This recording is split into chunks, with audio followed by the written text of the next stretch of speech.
رحلة البحث عن أذكى سماش برجر في الأردن. تشالنج برجر يا باسل. خلينا نشوف.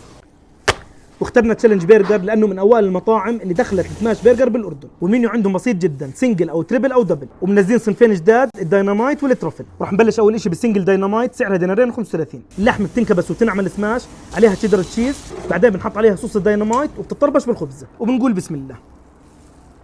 من أول لقمة بتذوب ذوبان. والسندويش الثاني دبل ترافل ماشروم، لحمة السماش عليها جبنة تشيدر بتذوب ذوبان، بتنحط عليها الترافل ماشروم وبتطربش بالخبزة. ما شاء الله هاي كاملة متكاملة.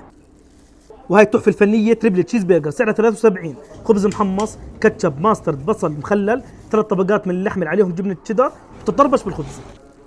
بسيطة وطعم لحم أكثر من الممتاز. وآخر تحفة فنية سنجل، سعرها دينار و70، وضفت عليها زيادة فلفل. والحمد لله الله يديمها من نعمة ويحفظها من الزوال. بتلاقوا تشالنج برجر بنفس أسعاره على تطبيق أشيائي، وصحتين وألف عافية.